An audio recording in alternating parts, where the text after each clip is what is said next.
Hey guys, so today I want to go through end of year review for your e-commerce brands. So this is something I've implemented for a few years now. Something I'd highly recommend because it is a propensity of Amazon sellers to get too caught up in the details. It's important to care about the details. You can get too caught up in the day to day and the week to week, even the month to month.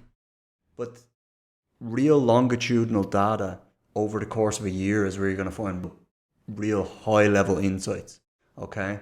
And just for context, I'm a seven-figure entrepreneur. I own a company that sells the products, and I own a company that helps clients sell their products,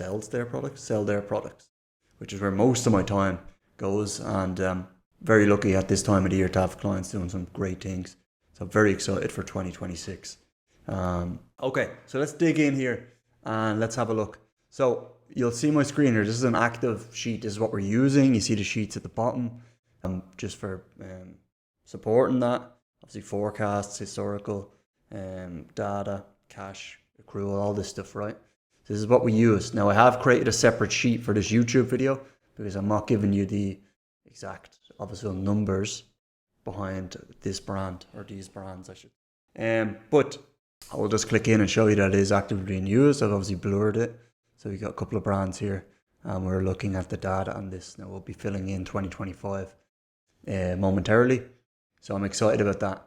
Now, look, I'm not asking you to go in here and start pulling. Well, you can go in here or ask a team member to start pulling this data, right? Or you can use a service which I'd recommend. Obviously, Sellerize is one that we use. Seller Board. And undoubtedly there's other ones there as well. I'm not sure what players like Jungle Scout and Helium 10 are offering if they have a profits dashboard. But I'd highly recommend one, and not just an ads profit, because why it's important is because you want to get your, at least as close to possible as like your true net profit. Otherwise it's just not going to be as valuable, you know. And while you've got accounting and bookkeeping to get like real into the granular with it, or your accountant to get into the granular with it, I'd highly recommend you have something so that you have a good eye on how performance is year on year, and then you can pull that data from that. So in Sellerize, you can literally go into your P&L and hit export on that, and it will basically export most of this data in one click. Now, some of this needs to be pulled specifically, and I'll go through that as well. But let me dig in here because this is very valuable. So I've put together numbers here, representative of a brand, and this is what it would look like, right? So I will give you the sheet as well after. You'll probably see it in the link below. And what you will do is here, obviously insert your brand logo. And if you've got a few brands, then put down obviously a couple of these sheets. When you export the Sellerize data or the seller board or whatever tool you're using, what you want to look at here, so these ones here are, how would you describe this? This is the business level, right? Now I'm going to make this come sideways, put it in the middle, and I'm also going to put it here. So this is the business level. So this is where obviously you're going to come in. It might be just you might have a small team, but this is where you're going to come in. You're going to look at the overall performance. So you're going to look at the sales. So if it went from 1.2 million to 1 million, obviously you've got a reduction here. Well, what does that mean? So product sales. So sales includes the taxes. Product sales is just the sale price multiplied the amount of units you've sold. So there is a little bit of discrepancy, but it's all explainable. Net profit, how much net profit are you doing? So in this scenario, we went from $230,000 down to 195. Okay. Then we have orders. So we've got 21 down to 18, which makes sense. Units. Again, how many units are we selling? Tacos. Obviously self-explanatory here, but what is our ad cost relative to organic and paid sales? So very important metric. And a very good indicator of the health of your market. Do you have this under control? Is your brand distinguished enough whereby this is not increasing majorly year on year? Because that's important. You can get it down. I mean, we've had brands, we've literally reduced it by 5-10%. No joke. I'm not here to like gatekeepers and come in and do an audit or any of that stuff. If you want to, you can. But simply people are just over advertising. You know, you're spending too much for what your niche has to offer. And in many cases, when you're strategic, you don't want to go swinging a blunt object around. When you're strategic in cutting bids while monitoring key metrics, such as organic ranking, such as impression share, to make sure you're still pretty close to the top as far as visibility, you can reduce tacos by 5%, 10%. It's very possible, and we've done it. So margin here, so 18%, so you want to obviously be tracking that year on year. Net profit a unit, again, very important metric. Obviously you want to see some stability here. If you're adding more profitable products, this is going to go up. If you're making your COGS better, if you're working on your supply chain, these are things that will see this increase. But at the very least, you want to make sure it's stable. Now we move into this area here, right? And this area is going to be your supply chain. So if you have a supply chain manager like me, or maybe you don't, maybe you're doing this yourself, it's still going to be very important, right? And it's going to be very important because as Amazon sellers or as e-commerce sellers, this is huge, absolutely impact on the business, absolutely huge impact on the business, because it is so important to have a really good supply chain.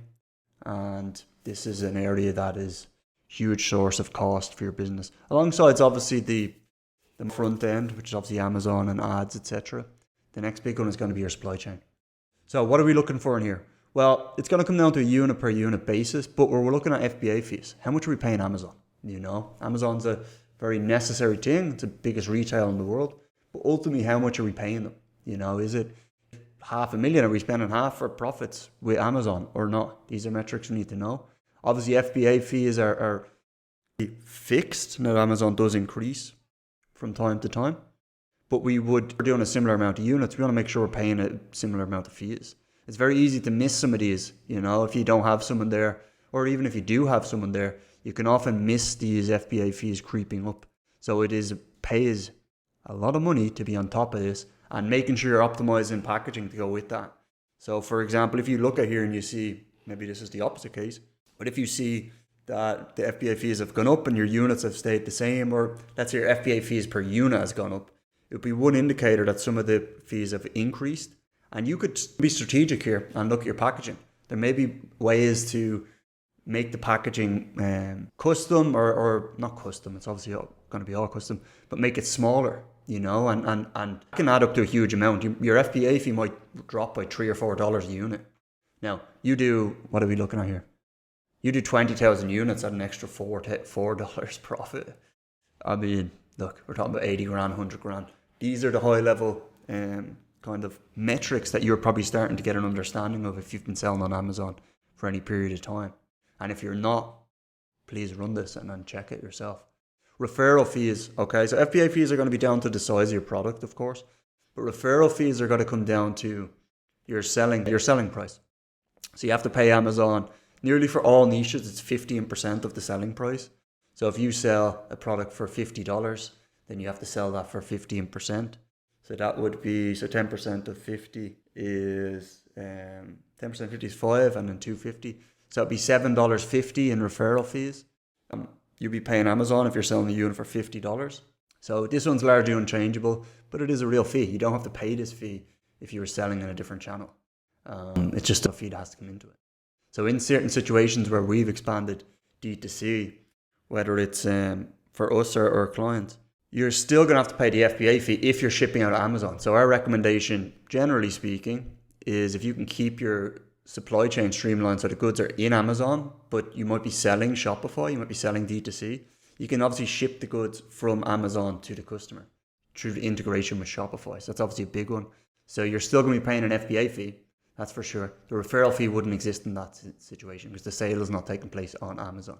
So that 15%, approximately, well, it is 15%. It might change in some niches, but it's on the category is 15%. Now, the only consideration was that I had a talk with a client now a little bit ago. The only consideration there is if you are using D2C, if you're using Amazon, which is the recommended for sure to start if you're starting D2C. But Amazon, because they're actually so good and efficient, they store goods all over, let's say America, for example. When you orders multiple units D2C, you're paying multiple FBA fees because they're not all stored in the one place, which is actually a realization I had speaking to a client a few weeks ago, and he was holding his goods in the supplier's warehouse, so they were shipping for him. A little bit more expensive, but then if you have something that you're getting high AOV or people ordering multiple units per order, it's going to be a lot cheaper. It's going to be a lot cheaper. Promo fees, again, important metric. You know, Amazon likes running promos. Amazon likes to see this, especially around peak. Some people are a big fan of this. Some people are not. There is various ways to do this profitably and more profitably. I'll cover in another video that I done for peak. You'll see that on the channel. And you want to be keeping track on this year on year, because obviously there's a very big difference if you are stable with your sales and your metrics so far. But then ultimately, if you are running this promo fees here, yes, and then you're running like a huge amount of promotions, you know, because it comes into the COGS, comes into the margin analysis, and you need to be tracking it. Cost of goods sold, if I can speak. So this would be COGS. Self-explanatory here. But look, obviously you've got your product costs, you've got your packaging costs, you've got your shipping to Amazon costs. These are all going to be around the. Now this is in one here, the COGS, because I put it in one because I'm looking at the brand here specifically. If you want to look at like shipping versus the cost of goods sold, as in like shipping versus the product cost, the raw material, you can obviously look at that in your bookkeeping, or your, let's say, Zero or whatever way you're tracking that, your P&L. But on a brand level, I kind of just want to know that our COGS is stable, or if it's going up or going down, do we have good reason for that? And that's one of the metrics here. Also, when you pull it from Sellerize or Sellerboard, it's going to come out like this. So that's obviously keeping it easy. But these are areas where you can find a lot. We spoke about changing the packaging. Obviously, you look at the products as well. There is certain ways to reduce things, whether that's components or packaging or inserts or whatever it may be. You make a 10% saving on, let's say, 200 grand here. It's 20 grand. Okay, look, is it a huge amount of money? No, but I'd much rather that money was in my pocket than my supplier's pocket or Amazon's pocket, quite frankly. So this is the way you need to look at it. Is there ways to reduce it? Now, one other interesting thing as well, I remember speaking to a seller a few years ago, a friend of mine actually, and big business, tens of millions of dollars annually, and I was pretty kind of taken back. But he at one point told me he'd never negotiated with a supplier, you know, and he'd been in business for like 5 years plus. It's still, even to this day, like it's craziness. And this was sourcing out of China, and yeah, pretty cool though. But look, when we say like I'd much rather money in my pocket than my supplier, it's got to be a win-win for everyone. So he's obviously very aware of that and very aware of now maybe since then he has negotiated, I don't know. But he's obviously very aware of that and wants his supplier to win as well. You don't want to be nickel and diming your supplier, because obviously, because you want people on good terms, you want everyone to win. So there is a level of balance here with this. So refunds, yeah, again, you're going to look at the percentage here, what's happening over the course of the year. What's your refund quantity? Again, this adds up to, can be significant over the course of a year. So if you can get a couple of percent off this, at the very least, you want to make sure this is not going up. And then storage fees is important. How much you pay in storage? So we have, I think now exactly with our current, we've obviously used 3PLs. We did for many years. It was actually critical when COVID happened and the container prices went up, 3PLs. And then Amazon's issues, very important to have a 3PL backup at the very least. I'm just trying to think now in 2025. I think we're using AWD as well though, so I'm not sure on this one. But you want to make sure storage fees are not going crazy, because obviously Amazon charges high fees and 3PLs charge a certain fee, and yeah, you got to optimize this. So being aware of the figure is vitally important. Vitally important. Okay, so next here, if you can probably already guess, this is an area that is, can I just paste this down here? That is, of course, our ads, right? So if you have an ads person, if you have an ads manager or a content manager, this is the metric is going to be important, right? Or if you're doing it yourself, and this is not supply chain, this is advertising. So this is like ads and content, right? So this is your ads and content, and this is an absolute critical lever alongside supply chain, an absolute critical lever on Amazon, because Amazon is pay to play for the most part. Organic by itself is not, unless you're going to go out of stock or something, you can make all organic sales, but by and large you have to pay for ads. It's just the way it is. And ultimately these are the levers that make a big difference, right? So let's kind of go through this sequentially, and I'll give you my view, what I'm seeing and my experience, obviously looking at a lot of client accounts, looking at brands, and what I see when I look at this. So impressions, right? Now, more impressions is not always better. You know, I've had certain situations where we're getting a shitload of impressions, excuse the language, and ultimately it doesn't add up to anything more, you know. So there is a sweet spot there when it comes to impressions. You want it to be quality as well, not just quantity. And also, you've got to have a good brand. You know, you've got to be building the brand, because if you're going to go deep on advertising, right, you want to have a recognizable brand. There's certain visual cues you can use. There's certain marketing messaging you can do, whether that's repetition of phrases, repetition of important selling points of your product, emotionality, tapping into the emotions of customers, using things they already know to be true, and then adding on top of that is ways of getting people familiar with your messaging, with your brand, and then ultimately making that purchase, you know. So again, if you're going to go all out in impressions and aggressive advertising, please make sure your content and your brand is on point, because this can be the make or break. You got a brand on point, you get traffic from everywhere, and it's going to stick in their brain, and they're going to come back and purchase again and again. If you don't get this area right, unfortunately, it's not going to be as profitable, you know. But I hope it's still good. Ad costs. Look, ad costs are, as we spoke about, a huge area, you know. And I've seen a lot of brands on Amazon. Like, oftentimes we will spend too much on ads. You know, why do we spend too much on ads? It's actually, like, at least when I look at me in previous years, some of it's actually out of like the insecurity. And bear with me while I say this. I don't mean to go too deep on it. This isn't a personal development lesson or anything.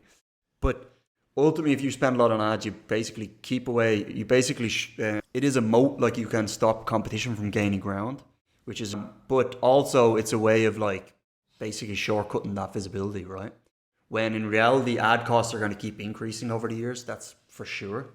And if you have no ability, because your brand, your content is not so good, if you have no ability to taper back that taper back that paid, of course you want to be strategic, make sure your organic ranking's good, your impression share, that you're focused on the best markets for your product, etc. But if you have no ability to taper that back, you're at the whims of ad costs rising, and then your business is going to go down. You know, so that's a ticking time bomb in some respects.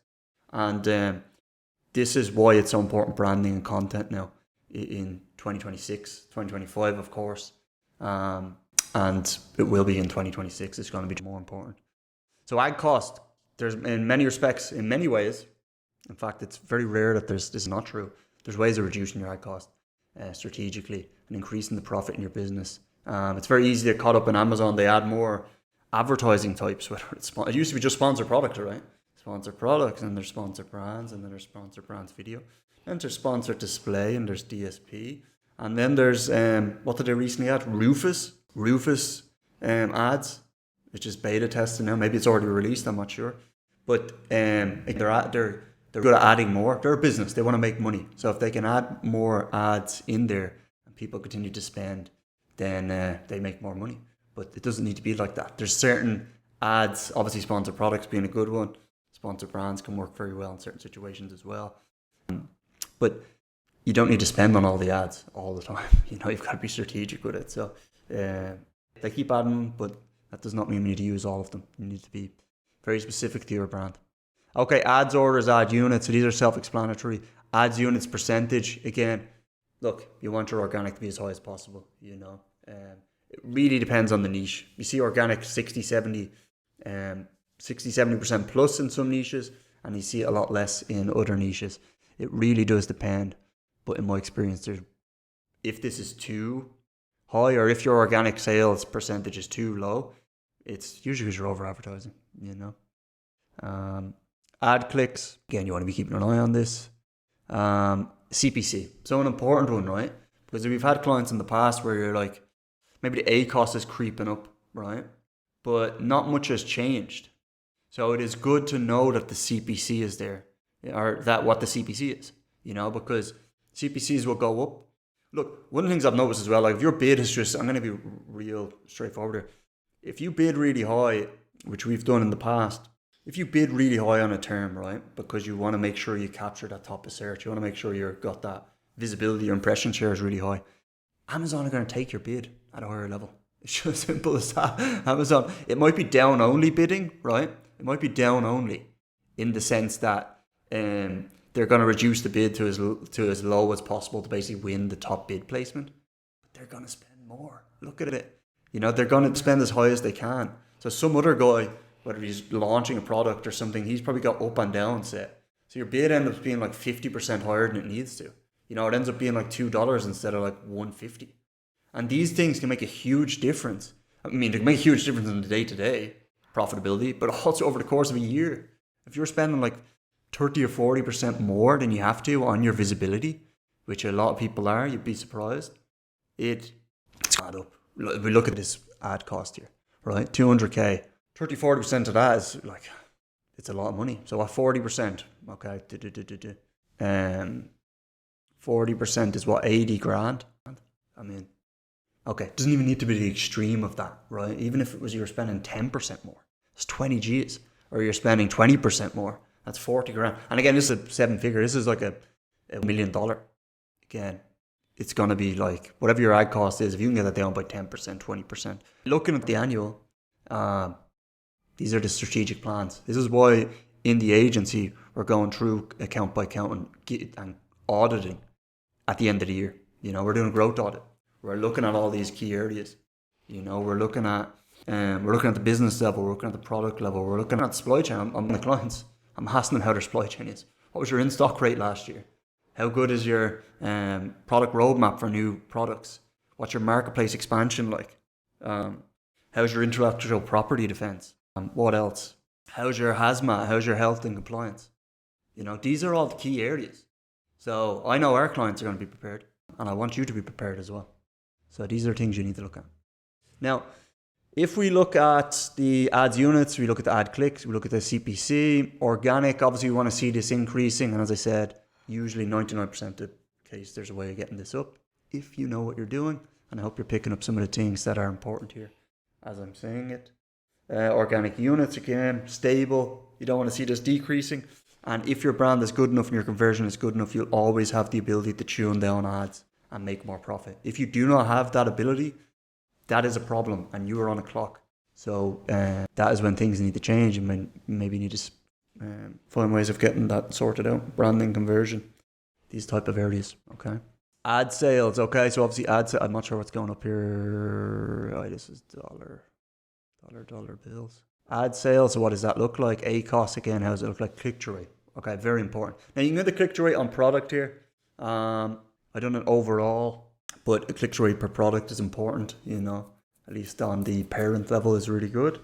But yeah, you want to make sure it's going up, because if it's going down, maybe there's ways you can improve that, you know, Now, click-through rate is probably one where we're looking at this on a weekly, monthly, quarterly basis. So this is one we're probably tackling ahead of time, but it can be interesting over the you know, but it's one of those, click-through rate is one of those more, I would say, straightforward ways of increasing sales, because you only need to change one image, and obviously make sure your title and your reviews and your badges and maybe your promotion, I know these show up in search as well, which affects click-through rate.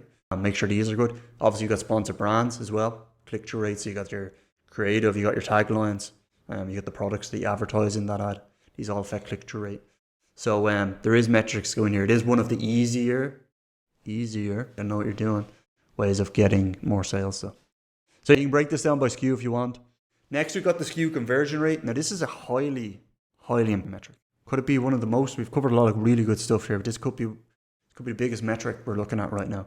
You know, and do you want to go through every SKU here? It says SKU 1, SKU 2. Look at your hero SKUs. You know, what are the 20% of SKUs that are driving 80% of the sales? Look on a parent level, and look on a brand level, a product grouping level, which can be helpful. Again, it's situational, depends on what makes sense for you. But at the very least, look at your hero SKUs. What's the conversion rate on this? You should be constantly iterating on these key metrics. You know, whether it's click-through rate, conversion rate, branding, memorability, familiarity, building your brand identity, building your visual brand identity, so that over time you become more familiar. Familiarity is going to breed the conditions for people making purchases. You know, this is when branding goes right, and then over time you get stronger, versus if it goes wrong, these metrics are going to start falling. So this should be increasing, or at the very least staying the same, you know. So you need to be working on this, and ultimately this is a very important metric for the performance of your business and performance of your products, obviously. Okay, so conversion rate. It's here. Get into the details on it. How's it looking? How is it looking? Okay. And then some more tertiary metrics here, but actually some are very important. Now, this particular one that I ripped it from didn't have subscribe and save, but the other brand there does. I just don't have the metric in it. But this is obviously hugely important, especially when it comes into valuations. Your subscribe and save, because your multiple will go up.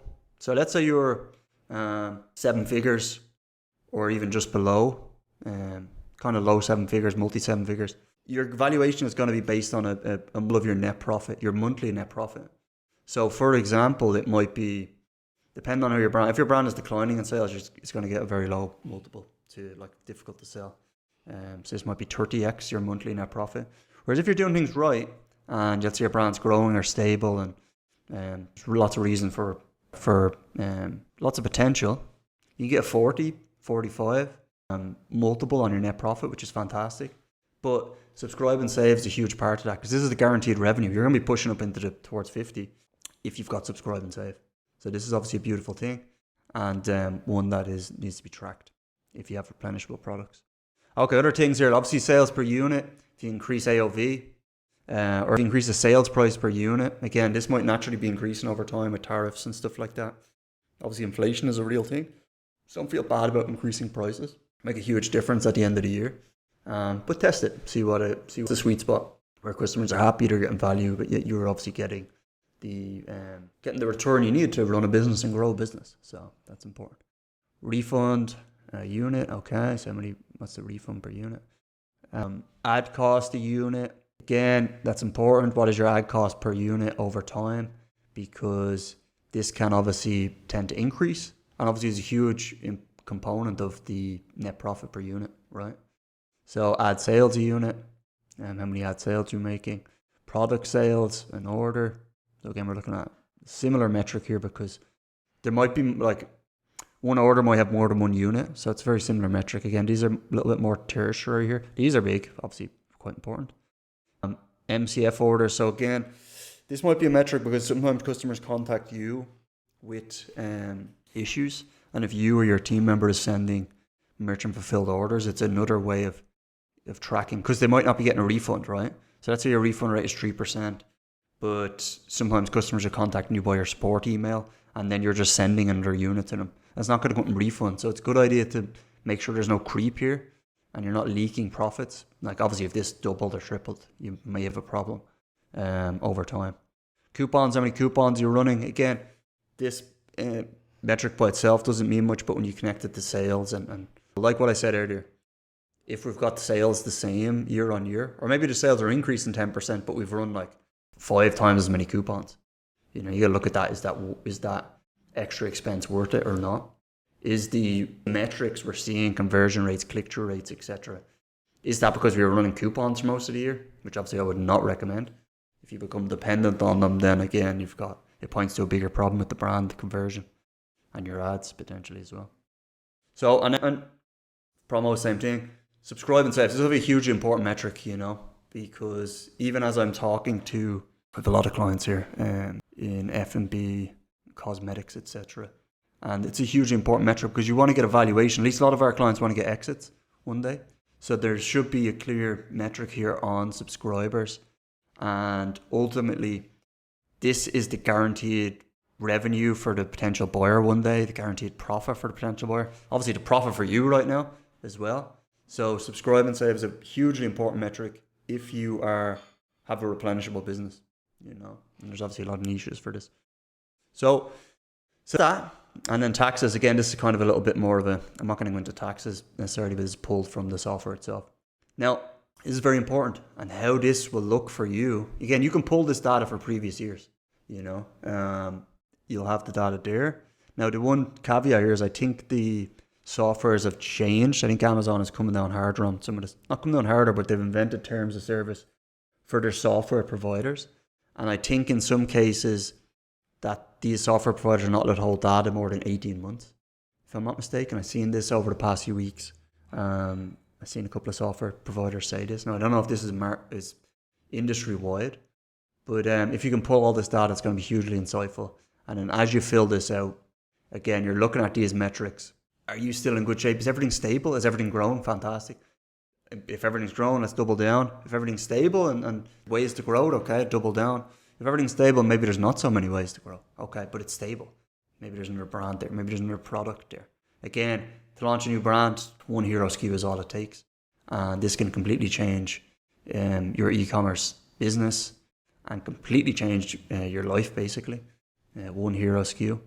And these are the metrics that are going to be a big difference in that. What I would recommend is if you have multiple brands, add this down for a few brands, look at the metrics. And finally, let me know if this is helpful. I'd really appreciate it. I'll drop the link with this in it below. If you hit subscribe, that would be awesome. And if there's any other metrics maybe that are missing from this that you think are very important, I'd love to hear it below, so drop a comment. All right, guys, until the next time.